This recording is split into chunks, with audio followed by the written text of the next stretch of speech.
Assalamualaikum warahmatullahi wabarakatuh.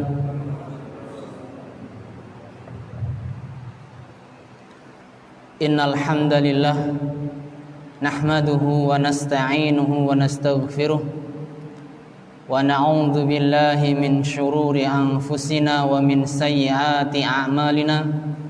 May yahdihillahu fala mudhillalah wa may yudlilhu fala hadiyalah. Ashhadu an la ilaha illallah wahdahu la syarika lah wa ashhadu anna Muhammadan abduhu wa rasuluh. Ya ayyuhalladzina amanu taqullaha haqqa tuqatih wa la tamutunna illa wa antum muslimun. Ya ayyuhan nasu taqu rabbakumul ladzi khalaqakum min nafsin wahidah wa khalaqa minha zawjaha wa batha minhuma rijalan katsiran wa nisaa'a wattaqullaha alladzi tasaaluna bihi wal arham innallaha kana 'alaikum raqiba. Ya ayyuhalladzina amanu taqullaha wa qulu qawlan sadida yuslih lakum a'malakum wa yaghfir lakum dhunubakum wa may yuti'illaha wa rasulahu faqad faza fawzan 'azima. Amma ba'du, fa inna asdaqal hadithi kitabullah wa khairal huda huda Muhammadin sallallahu alaihi wasallam wa syarral umuri muhdatsatuha fa inna kulla muhdatsatin bid'ah wa kulla bid'atin dhalalah wa kulla dhalalatin finnar. Ma'asyiral muslimin, kaum muslimin wal muslimat, hadirin wal hadirat yang semoga dirahmati oleh Allah Subhanahu wa taala. Mari kita bersyukur kepada Allah Subhanahu wa taala atas nikmat yang Allah karuniakan kepada kita semuanya. Nikmat sehat, nikmat waktu luang, dan nikmat bisa menghadiri, bisa belajar, bisa tafaqquh fid din, yang mana Rasulullah sallallahu alaihi wasallam bersabda, man yuridillahu bihi khairan yufaqihu fid din. Barang siapa yang Allah inginkan kebaikan kepadanya, maka Allah akan memahamkan dia di dalam agama ini. Bisa hadir di majelis ilmu merupakan kebaikan dan nikmat dari Allah Subhanahu wa taala yang wajib kita syukuri. Kemudian salawat serta salam semoga senantiasa tercurahkan kepada tauladan kita, Nabi terakhir, Rasul yang paling mulia, Nabi kita Muhammad sallallahu alaihi wasallam, dan semoga tercurahkan pula kepada keluarga beliau, para sahabatnya, dan orang-orang yang senantiasa mengikuti mereka hingga akhir zaman. Kaum muslimin wal muslimat rahimani wa rahimakumullah, kita melanjutkan kajian kita tentang fikih usrah, dan kita membahas tentang hak suami yang wajib ditunaikan oleh istri. Sudah kita sampaikan bahwasanya hak suami sangatlah agung, sehingga tidak hilang keagungan hak suami dikarenakan seorang istri menunaikan kewajibannya. Tidak boleh seorang istri merasa berjasa kepada suaminya ketika dia melaksanakan kewajiban-kewajibannya. Seorang istri yang salihah, istri muslimah yang baik, ketika dia melakukan kewajibannya yang berkaitan dengan suaminya, maka dia mengharap ridho kepada Allah Subhanahu wa taala, dan dia menjalankan perintah-perintah agama ini. Apa yang Rasul sallallahu alaihi wasallam perintahkan kepada para istri yang dia harus menunaikan hak suaminya, Rasul kita Muhammad sallallahu alaihi wasallam sangat kasih sayang, sangat cinta kepada umatnya. Kita lebih mendahulukan Rasul kita, Nabi kita Muhammad sallallahu alaihi wasallam daripada ucapan-ucapan orang-orang yang belum mendapatkan rekomendasi dari Allah Subhanahu wa taala. Nabi kita Muhammad sallallahu alaihi wasallam dikabarkan oleh Allah Subhanahu wa taala, beliau adalah orang yang paling kasih sayang terhadap orang-orang mukmin, sehingga apa yang Rasul sallallahu alaihi wasallam tuntunkan bagi para istri itu merupakan bentuk kasih sayang Nabi sallallahu alaihi wasallam. Laqad ja'akum rasulun min anfusikum azizun 'alaihi ma 'anittum harisun 'alaikum bil mu'minina raufur rahim. Sungguh telah datang kepada kalian seorang rasul dari kaum kalian sendiri, azizun 'alaihi ma 'anittum. Beliau sangat berat, beliau merasakan berat apa yang kalian derita. Harisun 'alaikum, dan beliau sangat semangat untuk memberikan hidayah, untuk mengajak kepada keimanan terhadap kalian. Bil mu'minina raufur rahim, dan beliau sangat penyayang, sangat pengasih kepada orang-orang yang beriman. Sehingga jangan sampai kita mengikuti orang-orang yang di sana mengatakan kebebasan para wanita, tapi hakikatnya adalah menjerumuskan para wanita kepada jalan-jalan syaitan, kepada neraka, kepada siksa Allah Subhanahu wa taala, kepada murka Allah Subhanahu wa taala. Yang kita pegang adalah teladan kita, yang kita ikuti adalah Nabi kita Muhammad sallallahu alaihi wasallam, bukan orang-orang yang menyerukan seakan-akan itu adalah kebaikan bagi para wanita, kebebasan para wanita, tapi hakikatnya itu menjerumuskan kepada azab Allah Subhanahu wa taala. Kemudian seorang wanita, seorang istri bukan orang yang tidak punya andil dalam keluarga, sehingga ikut terus, manut terus, tidak memiliki peran di keluarga, tidak. Tapi akan tetapi seorang istri, beliau memiliki kedudukan di keluarganya, memiliki tanggung jawab dan menjaga rumahnya. Dia adalah pemimpin di rumahnya, dia penjaga, diberikan amanah untuk menjaga rumahnya. Dan ketika dia menunaikan amanah itu, menjaga rumahnya, menjaga apa yang di bawah kewajibannya, apa yang diamanahkan oleh syariat ini, itu bentuk dia menunaikan hak suaminya.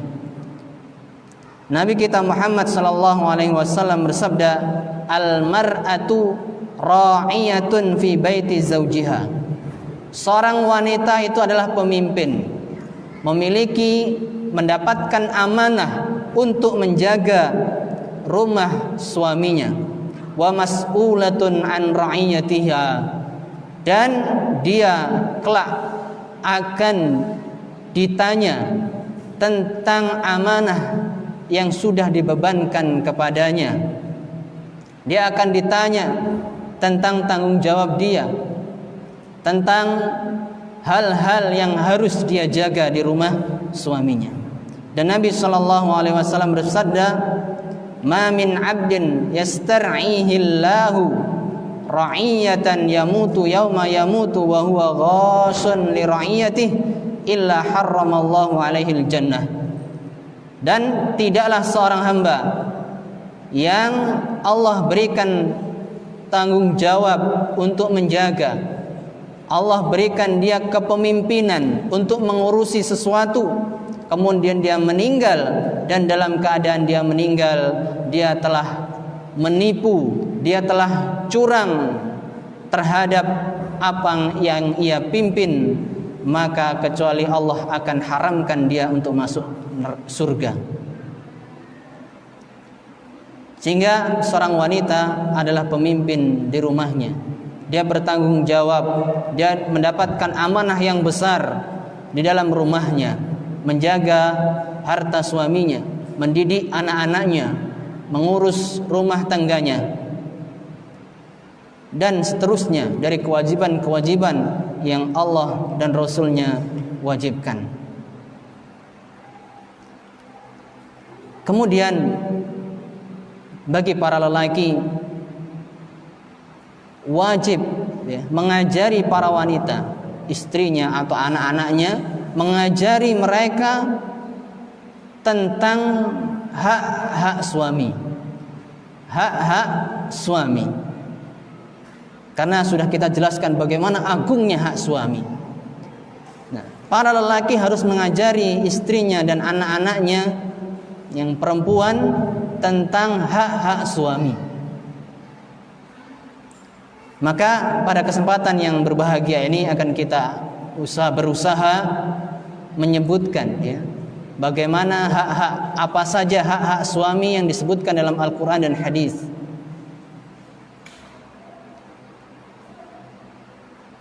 Hak yang pertama adalah di antara hak suami yang wajib dikerjakan oleh istri adalah seorang istri mentaatinya di dalam selain maksiat.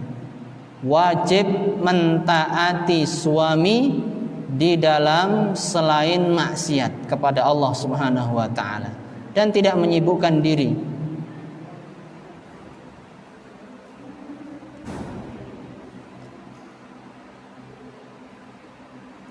Nabi sallallahu alaihi wasallam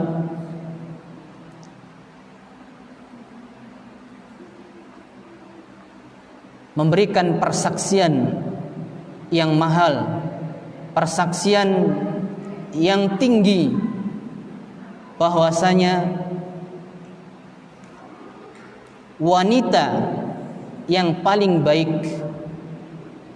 adalah di antaranya disebutkan oleh Nabi sallallahu alaihi wasallam allati tuti'u zaujaha idza amaraha. Wanita yang terbaik, dan itu persaksian Nabi sallallahu alaihi wasallam, bukan sembarang orang. Beliau adalah shadiqul masduq, jujur dan dibenarkan. Beliau mengatakan bahwasanya wanita yang terbaik adalah yang mentaati suaminya apabila suaminya memerintahkannya.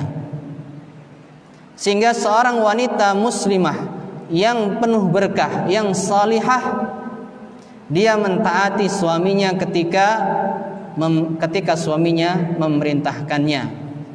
Mengapa dia taat kepada suaminya? Dia mengharap bisa mendapatkan persaksian yang disaksikan oleh Nabi sallallahu alaihi wasallam bahwasanya sebaik-baik wanita adalah yang taat kepada suaminya. Yang dijanjikan wanita yang terbaik dijanjikan surga. Surga yang dikatakan di sana la ainun ra'at wala udhunun sami'at wala khatara ala qalbi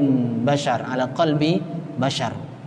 Surga yang kenikmatannya tidak pernah dilihat, keindahannya tidak pernah dilihat oleh mata.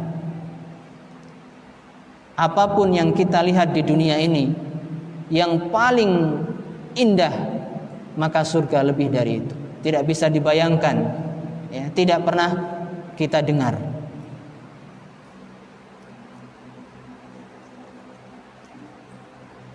Dan wanita yang salihah, muslimah, yang berkah, dia mengetahui bahwasanya nabinya bersabda, "Idza shallatil mar'atu khamsaha wa shamat syahraha wa hafizat farjaha wa ata'at zaujaha qila laha udkhulil jannata min ayyi abwabil jannati syi'ti. Apabila seorang wanita salat 5 waktu, puasa bulan Ramadan, menjaga kemaluannya, menjaga kesuciannya, dan taat kepada suaminya.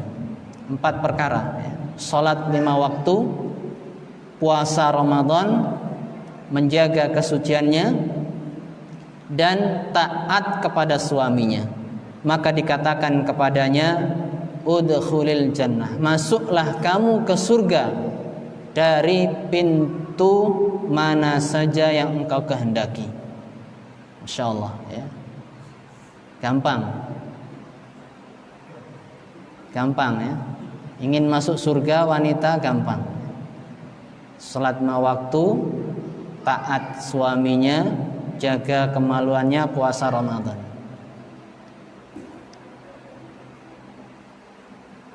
Tapi lagi-lagi surga itu dihiasi dengan al-makarih, dengan yang tidak disukai. Tapi kalau neraka dihiasi dengan yang disukai, nafsu. Makanya banyak para wanita yang bantah suaminya. Ya, habis ngaji mungkin iya, besok lupa lagi sudah. Itulah setan yang menggoda para wanita. Dia berhasil.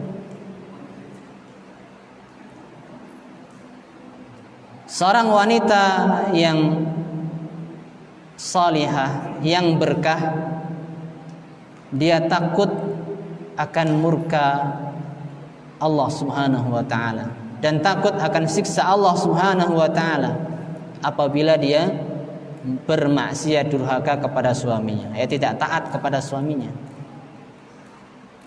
Ya, ini saya bacakan ya, bagaimana ancaman-ancaman yang keras terhadap wanita yang tidak taat kepada suaminya. Nabi SAW bersabda, asyaddun nasi adaban yaumal qiyamah itsnan. Manusia yang paling keras siksanya kelak pada hari kiamat ada 2. Imra'atun asad zaujaha, wanita yang durhaka kepada suaminya. Yang kedua, wa imamun amma qauman wahum lahu karihun, yaitu seorang imam yang dia mengimami suatu kaum sedangkan kaumnya itu benci kepadanya. Bukan karena imamnya itu benar, dia orang yang berilmu, tahu Quran Sunnah, bukan karena itu dia membencinya. Tapi makmumnya, masyarakatnya atau makmumnya itu membenci dia karena agama, berdasarkan agama, yaitu dia tidak layak untuk jadi imam, dia pendusta, dia orang yang melenceng akidahnya dan seterusnya. Dan ini berkaitan dengan mayoritas dari jamaah tersebut. Ya. Kalau mayoritas jamaah tersebut membenci dia, maka masuk dalam hal ini. Jadi membenci dalam hal berdasarkan agama. Ya. Dia itu sebenarnya nggak layak untuk jadi imam. Dia tidak bisa bacaannya tidak pas, dan hukum-hukum lainnya. Dia terbiasa terkenal dengan orang yang fasik, orang yang jahat, pendusta dan seterusnya. Maka orang seperti ini diancam siksa Allah Subhanahu wa taala yang paling keras.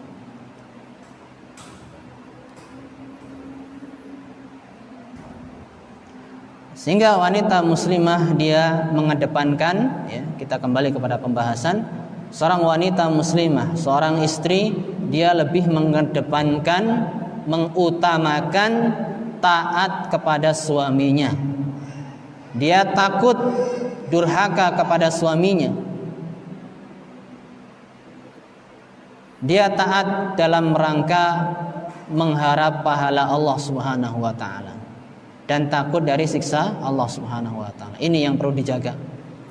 Mengapa taat kepada suami? Karena mengharap pahala di sisi Allah dan takut dari siksa Allah Subhanahu wa taala.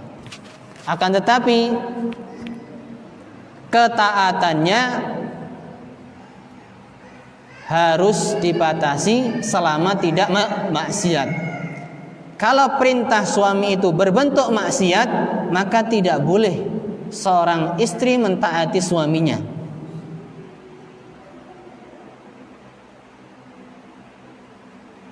Contoh ya, dalam berhias,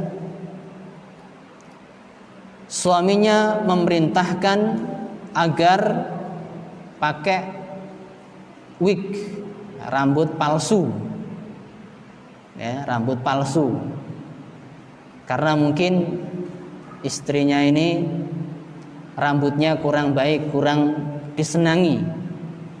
Ada rambutnya panjang ya mungkin, tapi kurang disenangi oleh suami. Akhirnya suaminya memerintahkan agar pakai rambut palsu. Ya, mungkin rambutnya kusam ya, dan seterusnya.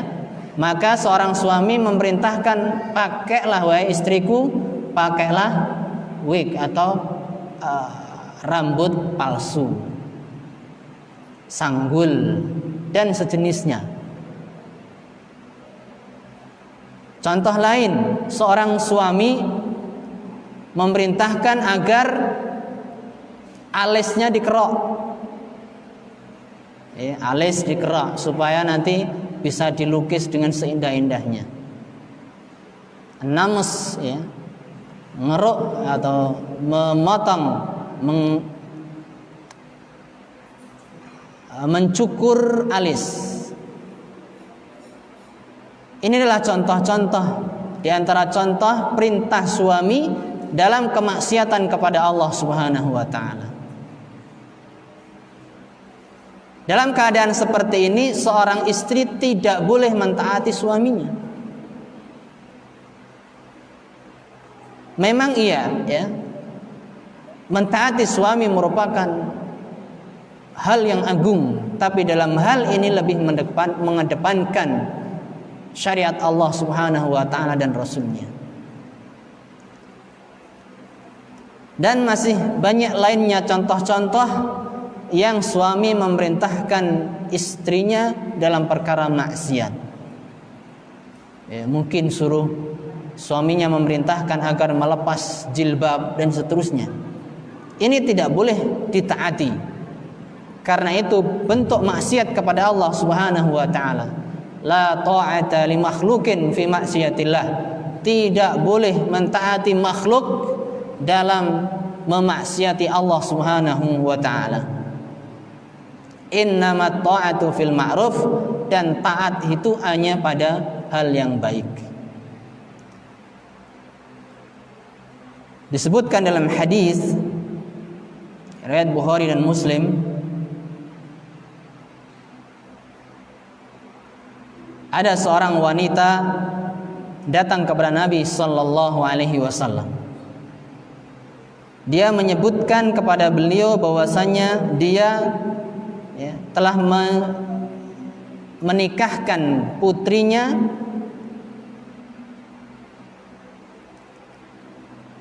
kepada seseorang. Nah, rambutnya ketika itu kusam, acak-acakan.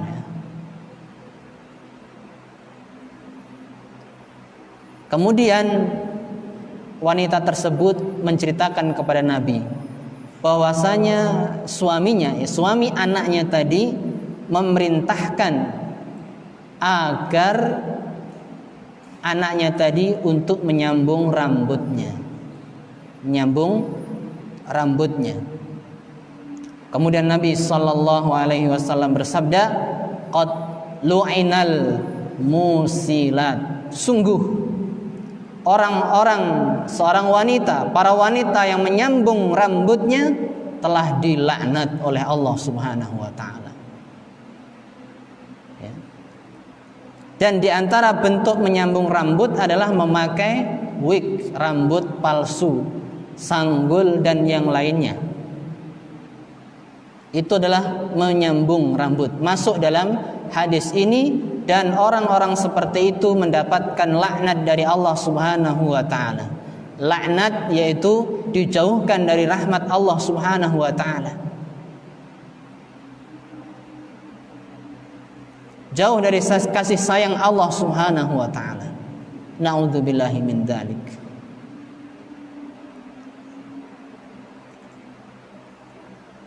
Ya. Terus bagaimana kalau gundul? Jadi rambutnya memang nggak ada, rontok. Boleh nggak pakai wig, rambut palsu?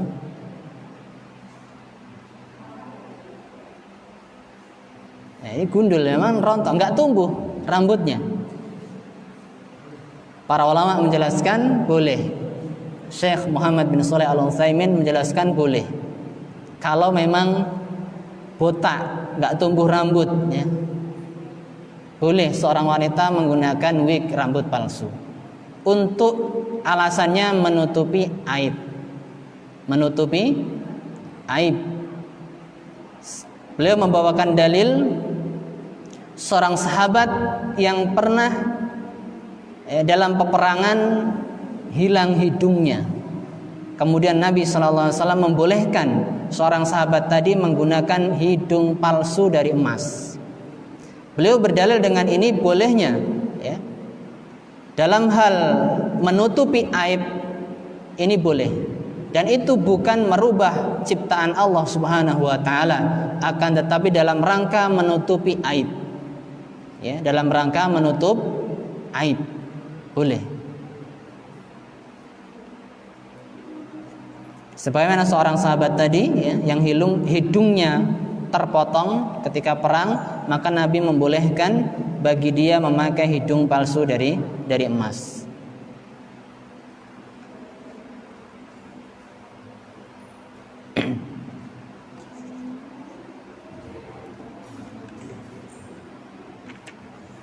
Dan hak yang selanjutnya, di antara hak suami adalah seorang istri wajib bersyukur kepada suaminya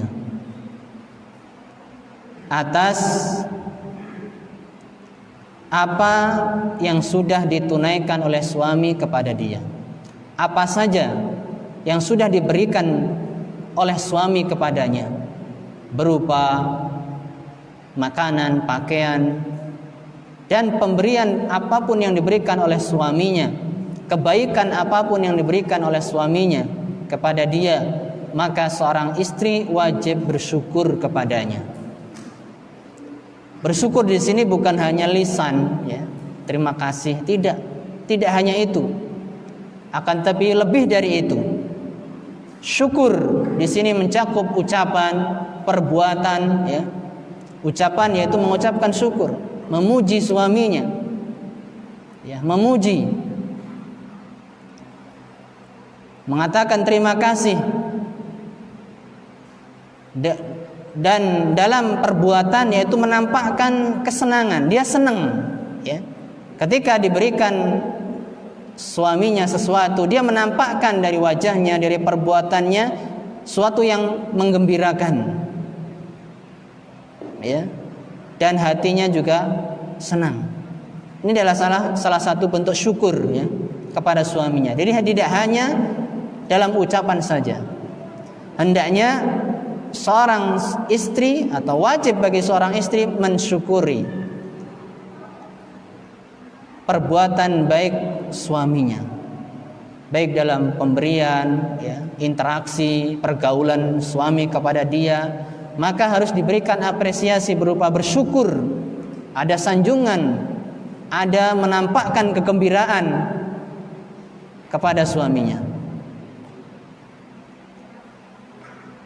dan tidak mengkufurinya. Ini hak suami yang berikutnya, ya.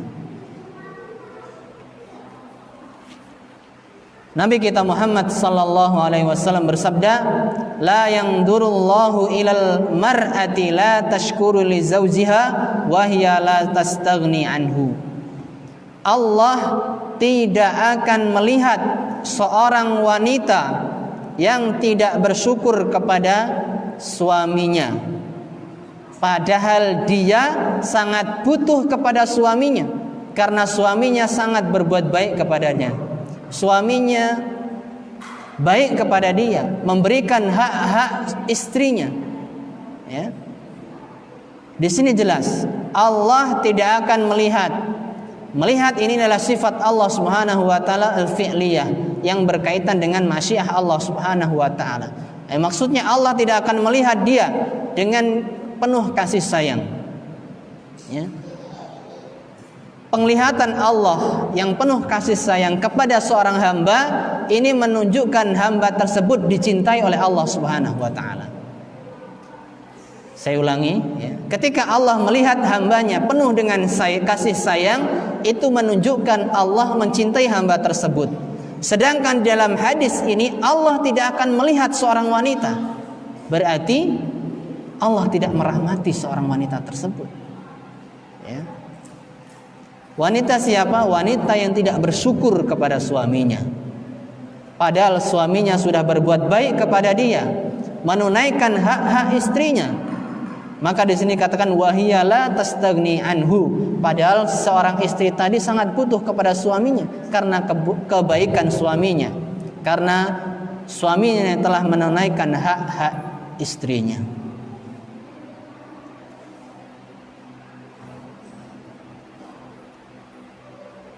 Dan Nabi sallallahu alaihi wasallam juga bersabda, "Ra'aitun nara falam ara qad kal yaumi afdha wa ra'aitu aksara ahliha an-nisa."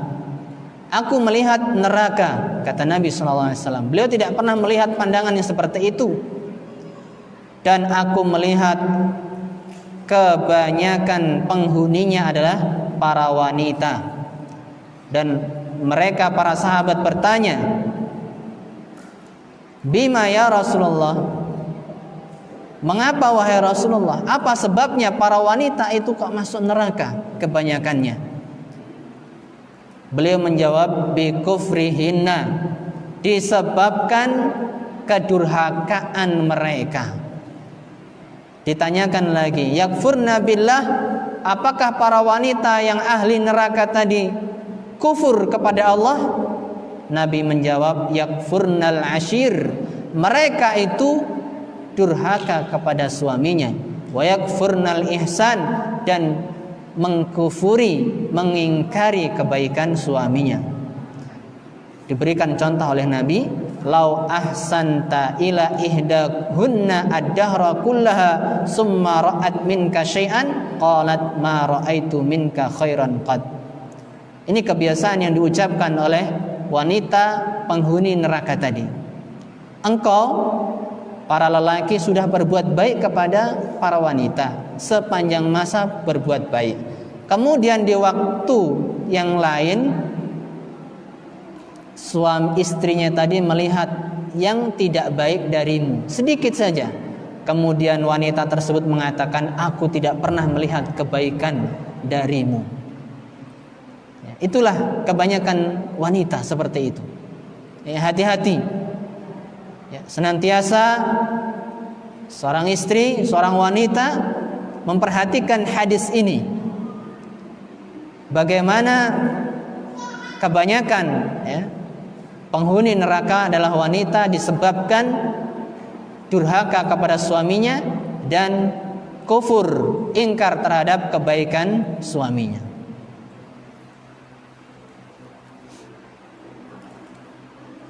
Hak yang berikutnya, yang ketiga ya.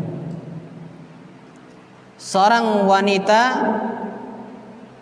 semangat untuk tidak menyebabkan suaminya marah. Seorang wanita tidak menyebabkan suaminya marah dan tidak marah kepada suaminya.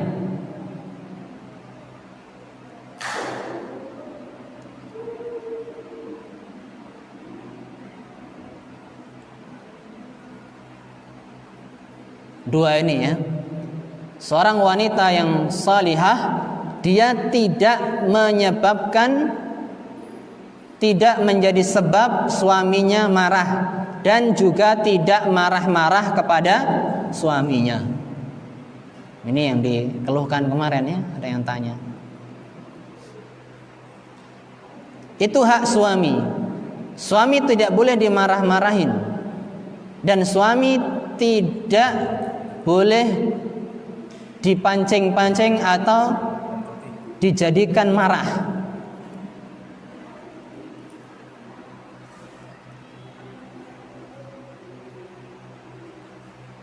Terus bagaimana kalau terjadi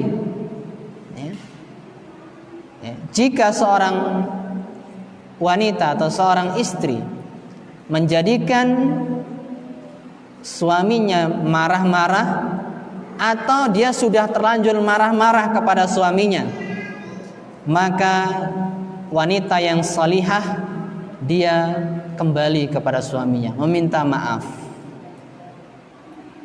Ya, meminta maaf kepada suaminya. Harus meminta maaf. Karena itulah sifat wanita penghuni surga. Salah satu sifat penghuni surga adalah ketika suaminya marah atau dia marah-marah kepada suaminya, dia minta kerelaan suaminya, minta maaf. Nabi SAW bersabda, nisa'ukum min ahlil jannah al-wadudul waludu al-a'udu ala zawjiha. Wanita-wanita kalian dari penghuni surga adalah al-wadud, wanita yang penyayang, mencintai, menyayangi suaminya. Al-walud, yang subur. Al-a'ud ala zawjiha. A'ud di sini diterangkan yang kembali kepada suaminya. Diterangkan di sini alladhi idza adat au udiyat. Dalam riwayat lain idza ghadiba ja'at hatta tad'a yadaha fi yadi zawjiha thumma taqulu wallahi la aduku ghamdan hatta tarda. Wanita yang a'ud, yang kembali kepada suaminya, yaitu seorang wanita yang apabila dia menyakiti suaminya atau dia disakiti suaminya, berarti apa? Kalau dia menyakiti suaminya berarti marah-marahin suaminya. Udiyat, dia disakiti suaminya, berarti suaminya marah kepada dia. Dalam riwayat lain, apabila suaminya marah kepadanya, maka dia datang, ya. Kemudian dia mendekati suaminya, kemudian dia meletakkan tangannya di tangan suaminya, kemudian mengatakan, wallahi la aduku ghamdan, demi Allah aku tidak akan bisa tidur hatta tarda, sampai engkau wahai suamiku ridho kepadaku. Sudah seperti ini belum ibu-ibu ini?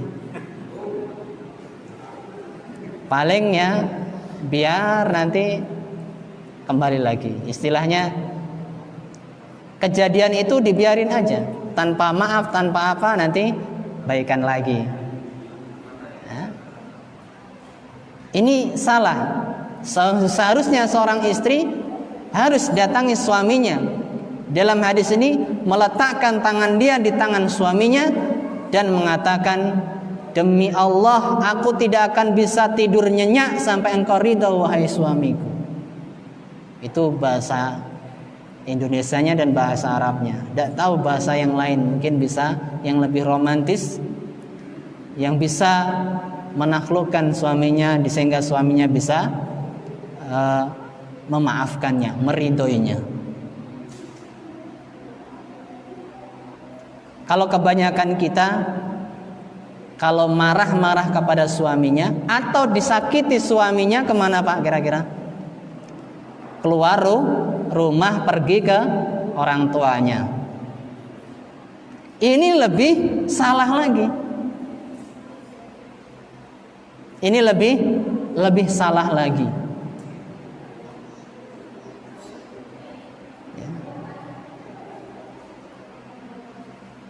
Nabi Shallallahu Alaihi Wasallam dikatakan kalau wanita seperti itu ya keluar rumah tanpa seizin suaminya, maka sholatnya tidak diterima, sholatnya belum diangkat ke langit. Nih hati-hati, sholatnya tidak melebihi telinga, enggak diangkat, tidak diterima oleh Allah Subhanahu Wa Taala. Rasul sallallahu alaihi wasallam bersabda, "Salasatun la tujawizu salatuhum adhanahum." Ada 3 golongan yang salatnya tidak sampai telinganya, tidak diangkat kepada Allah, karena amal soleh itu diangkat kepada Allah. Amal soleh. Kalau memang seandainya salat dia itu soleh, maka belum diangkat, belum diterima oleh Allah Subhanahu wa taala pahalanya. Siapa mereka itu? Al-abdul abiku hatta tarji.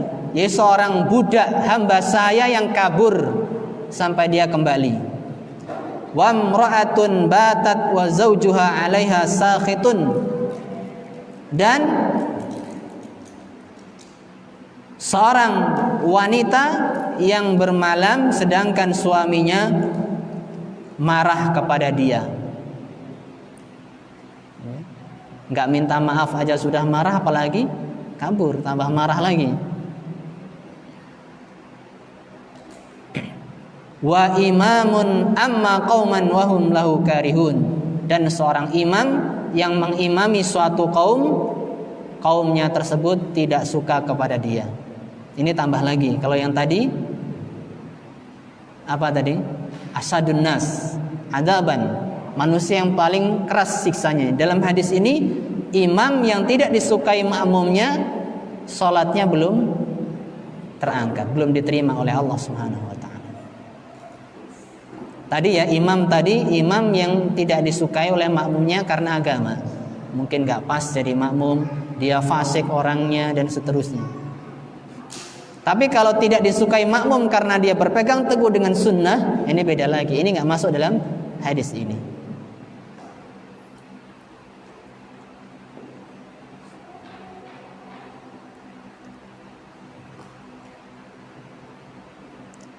Dan wanita yang kabur tadi, selain dia mendapatkan ya, wanita yang kabur dimurkai oleh suaminya, salatnya tidak diterima. Di sisi lain dalam hadis, dia mendapatkan laknat dari malaikat. Nabi SAW bersabda, "Idza batat al-mar'atu muhajiran firasa zaujiha la'anathal malaikatu hatta tarji." Apabila seorang wanita bermalam ya, dia memisah atau pergi dari ranjang suaminya, maka malaikat melaknatnya sampai dia kembali.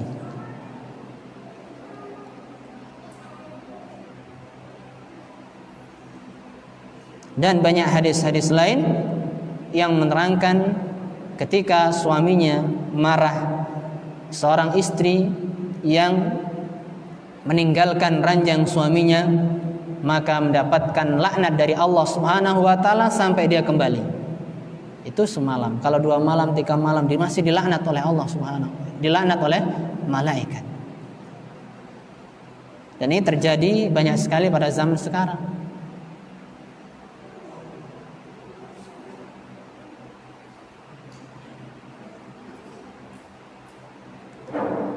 Dan anehnya lagi, ketika pulang ke orang tuanya malah mendukung ya, suaminya nggak boleh menemuinya, menghalang-halangi. Ini salah.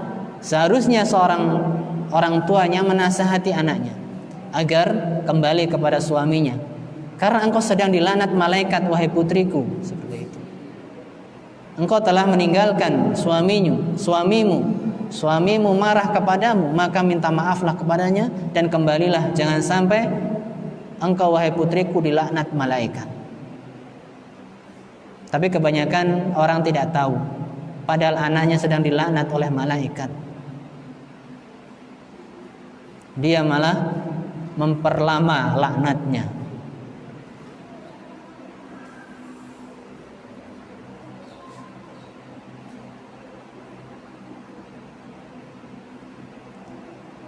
Ya. Wanita atau orang tua yang baik hendaknya dia memberikan nasihat, mendidik anak putrinya agar mentaati, meminta maaf kepada suaminya dan kembali ke rumahnya, ke rumah suaminya.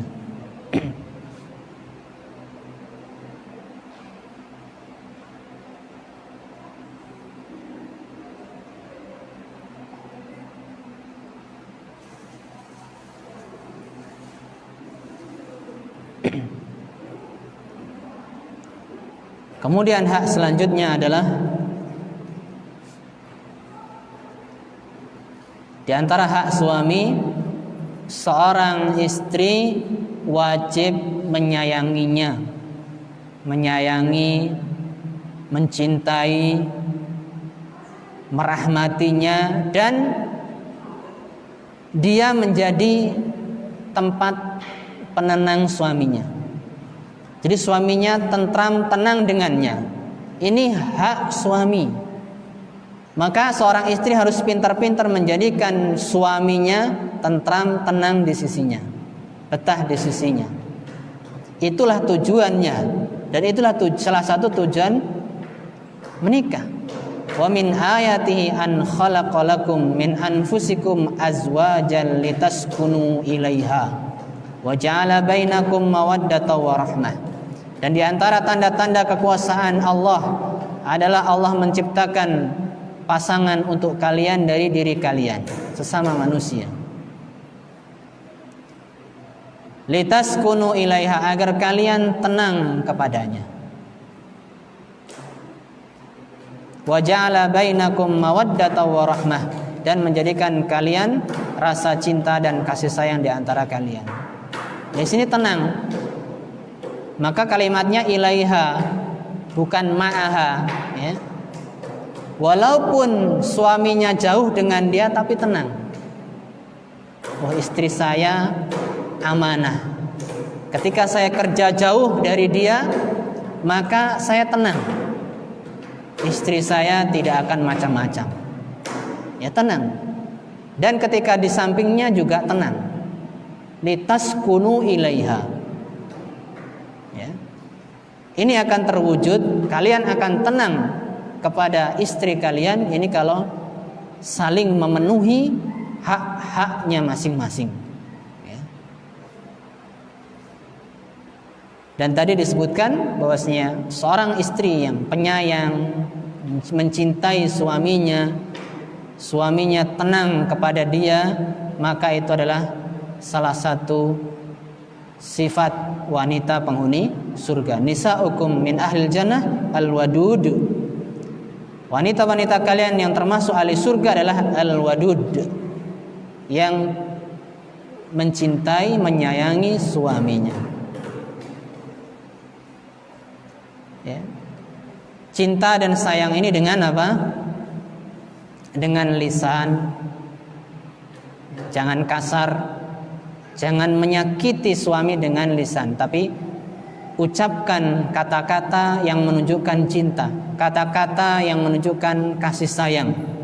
Demikian pula dengan perbuatan. Kalau lebay sampai itu boleh tidak? Boleh. Ya. Ini biasanya yang masih muda-muda bisa lebay, menyanjung pasangannya. Walaupun dusta, boleh. Nggak apa-apa. Walaupun bohong, dia tahu istrinya itu bohong, dan istrinya tahu itu ucapan bohong, nggak apa-apa, boleh. Kalau itu untuk kemaslahatan suami istri, hanya suami istri ya, sama anak beda lagi. Ini hanya suami dan istri. Boleh diantara mereka saling bohong kalau kebohongan itu membawakan kemaslahatan untuk mereka. Ditanya, apa sayurnya ini enak? Wah, enak banget, tapi nggak makan. Tapi dia sudah mengatakan enak banget. Bohong, nggak apa-apa, boleh dalam syariat. Kamu hari ini cantik sekali gitu ya. Padahal ya biasa aja gitu kan. Boleh bagi suami atau istrinya juga boleh bohong kepada suaminya dalam hal ini. Ya. Khusus bagi laki-laki, bagi suami dan istri. Kata Ummu Kulsum, beliau menceritakan, aku tidak pernah melihat Nabi SAW memberikan kelonggaran, rukhsah, keringanan boleh dusta kecuali pada 3 tempat. Yaitu yang pertama, mendamaikan orang yang bertikai, mendamaikan antara manusia. Ini boleh bohong selagi kebohongannya untuk kemaslahatan mereka di antara dua itu. Si A sama si B bertengkar. Kita datang ke si A. Sebenarnya si B itu sayang kepada kamu, dia ingin, padahal kita enggak tahu itu si B benar-benar mau minta maaf atau tidak. Kita bicara kepada si A. Kemudian kita datangi si B. Demikian sama supaya untuk bergabung. Padahal si B tidak pernah mengucapkan seperti itu, tapi kita datang kepada si A mengucapkan seperti itu boleh. Bohong untuk mendamaikan dua atau mendamaikan manusia. Dengan syarat bohongnya itu untuk kemaslahatan, bukan untuk memudorotinya. Yang kedua,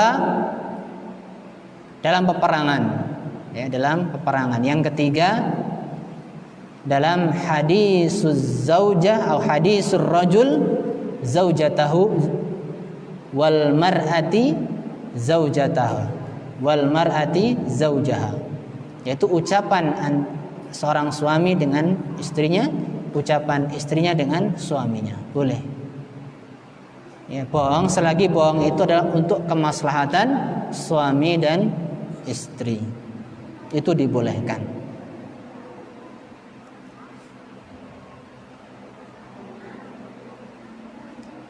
Jadi jangan ngomong kamu kok ya, atau dalam makanan umpamanya kok nggak enak ya, nggak, ucapkan dengan yang baik, disanjung itu makanannya. Dalam sisi lain kita mencela makanan tidak boleh ya. Kemudian ketika kita berbohong dan itu berbohong tapi dalam rangka untuk kebaikan suami dan istri, maka ini dibolehkan. Makanannya nggak enak tapi kita bilang enak. Baunya mungkin kurang sedap, kita bilang wangi dan seterusnya. Untuk memberikan rasa senang di antaranya. Jangan pegang prinsip tidak boleh dusta, kita harus jujur. Suaminya jelek, bilang jelek. Istrinya jelek, bilang jelek, dan seterusnya. Ya, tidak bagus.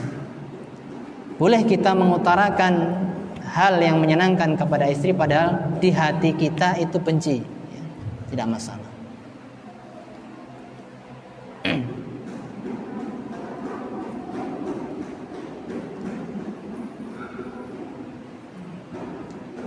Kemudian hak yang berikutnya,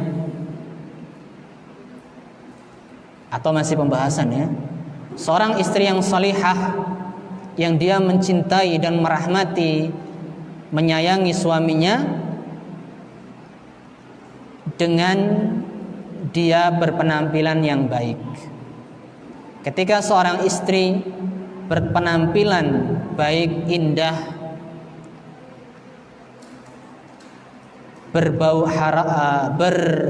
menggunakan minyak wangi di hadapan suaminya, dicium suami wangi, dipandang suami enak, suami mendengarkan kata-katanya enak. Ini adalah satu mencintai, menyayangi suaminya.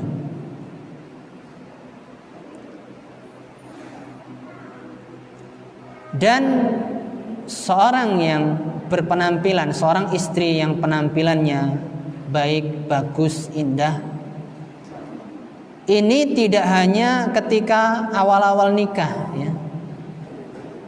Tapi sampai kapan? Sampai dia meninggal menghadap Allah Subhanahu wa taala. Sampai dia menghadap Allah Subhanahu wa taala. Ketika dia memiliki suami, maka dia wajib memberikan pemandangan penampilan yang bagus di hadapan suaminya, ya, tidak hanya pas awal-awal menikah 1 bulan, ya, bulan madu itu masya Allah penampilannya. Bulan kedua, bulan ketiga, bulan ke-9, bulan ke-10 sudah punya anak, umpamanya sudah pacarannya atau penampilannya sudah aut-autan. Ini tidak benar.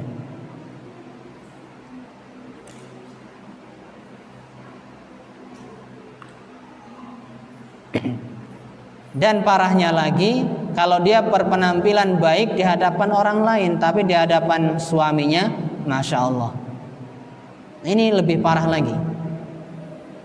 Ini tidak benar. Seorang istri yang cinta dan kasih sayang kepada suaminya, di antara bentuk itu adalah dia berpenampilan indah, menawan di hadapan suaminya.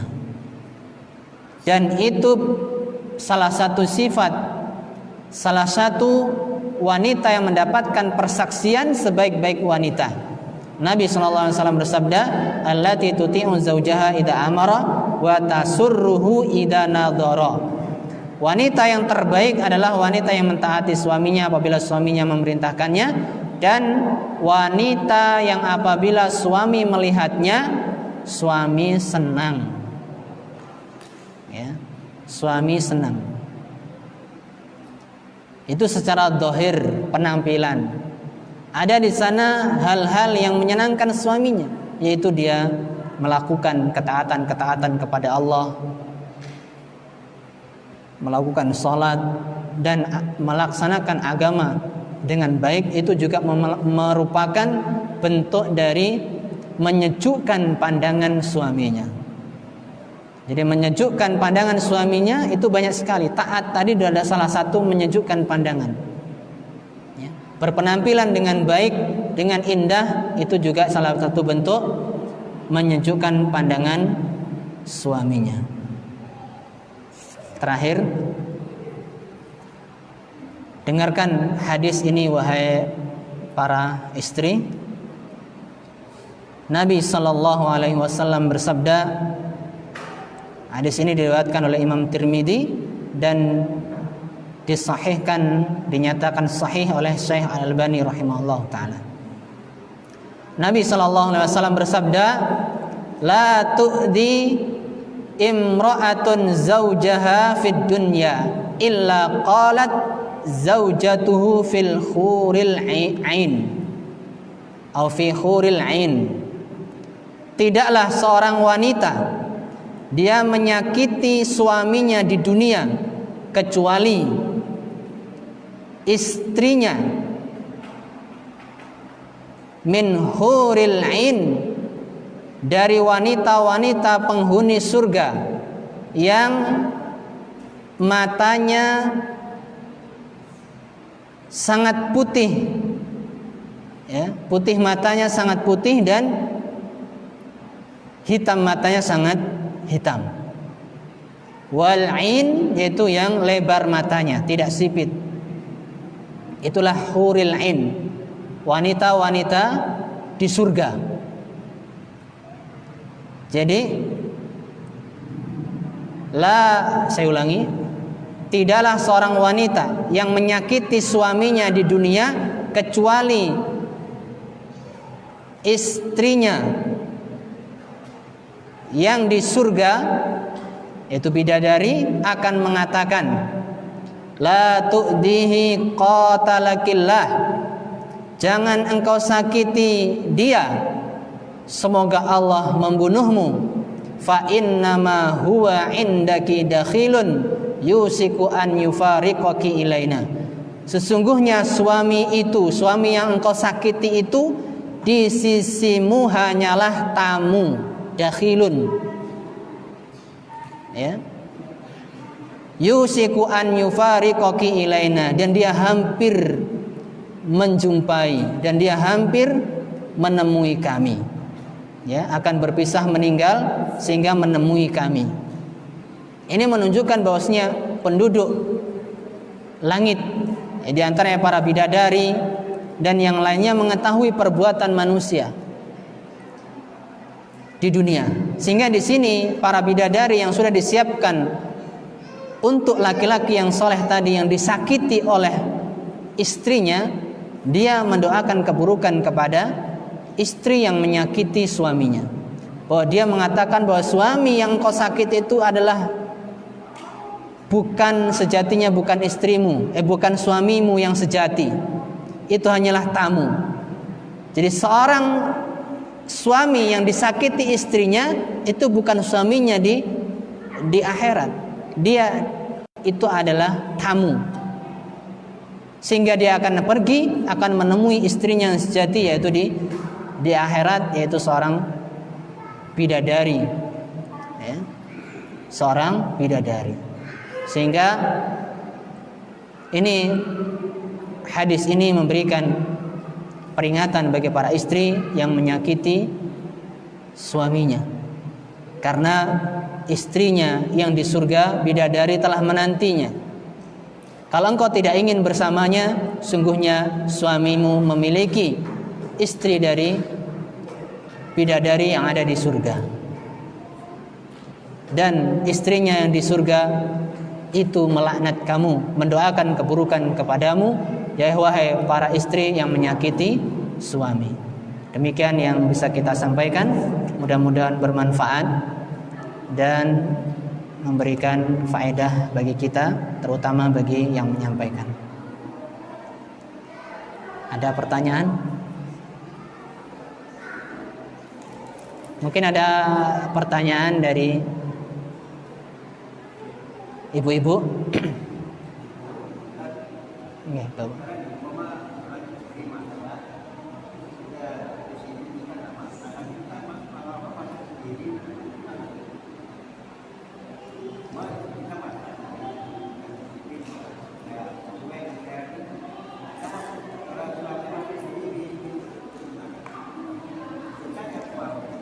Pertanyaannya Pak?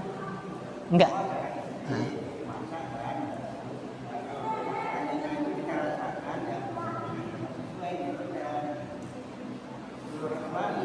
Masak sendiri.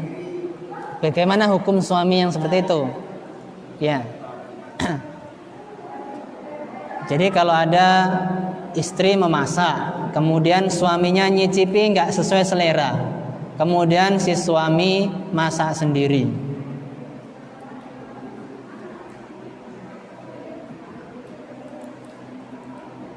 maka ya boleh-boleh saja, ya boleh-boleh saja. Cuman di situ kalau bisa pas masaknya itu jangan ketahuan istrinya, supaya tidak menyakiti gitu ya. Gimana? Istrinya tahu. Itu hanya adab ya, adab. Kita tidak mencela makanannya, kita juga tidak mengucapkan masakannya nggak enak ya. Cuman mungkin tidak mau makan saja, tidak mau makan, ya tidak masalah, itu ya, baik gitu ya, masak sendiri. Kalau punya uang ya, keluar makan, ya kalau bisa tadi, tapi intinya tidak masalah ya. Dan itu seorang istri akan introspeksi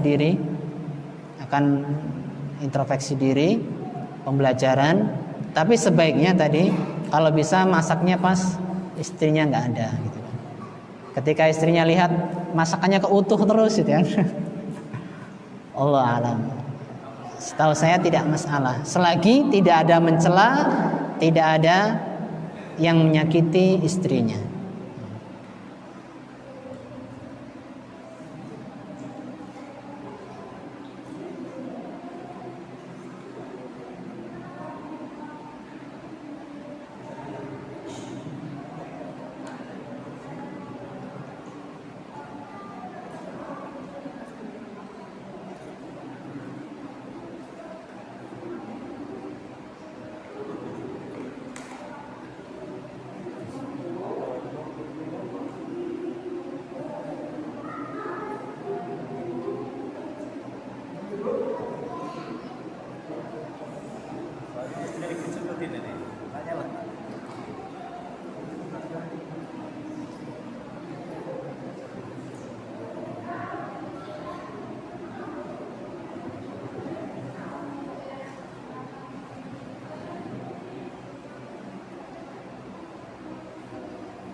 Bagaimana seorang suami diatur oleh istrinya? Ini dalam hal apa?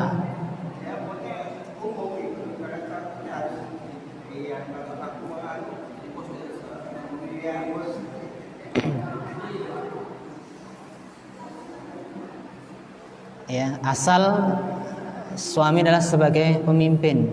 Suami adalah pemimpin di rumah tangganya. Kalau masalah dapur yang ngatur ya istrinya, masak ini ya, kita nggak tahu kadang kan. Sesuatu yang kita tidak tahu kemudian istri lebih tahu, ya tidak masalah dia ngatur. Ini apa dulu ya. Tapi kalau mengaturnya itu dalam hal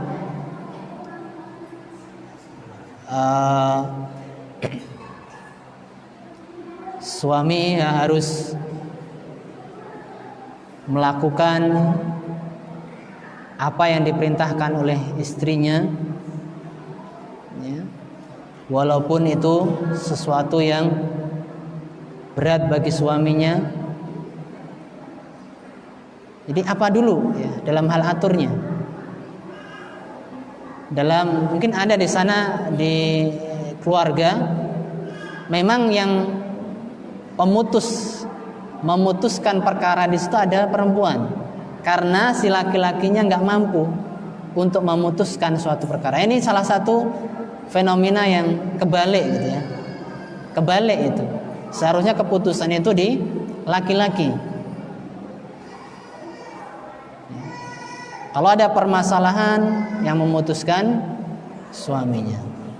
Mau kerja ini iya atau tidak yang memutuskan suami istrinya. Jual ini beli ini kalau nggak persetujuan istrinya nggak berani. Itu salah satu bentuk istri yang mengatur suaminya. Maka ini tidak benar. Ya, seharusnya suaminya yang memutuskan perkara dan istri hanya memberikan usulan. Suami mau memberikan infak kepada kepada ibunya, kepada tetangganya dan seterusnya, itu terserah suami, uang suami, tidak perlu harus diatur istri. Kalau dalam hal ini tidak benar. Ya. Tadi apa dulu suami istri yang ngatur apanya? Tidak semuanya hal itu buruk, ya. Tapi di sana ada hal-hal yang baik.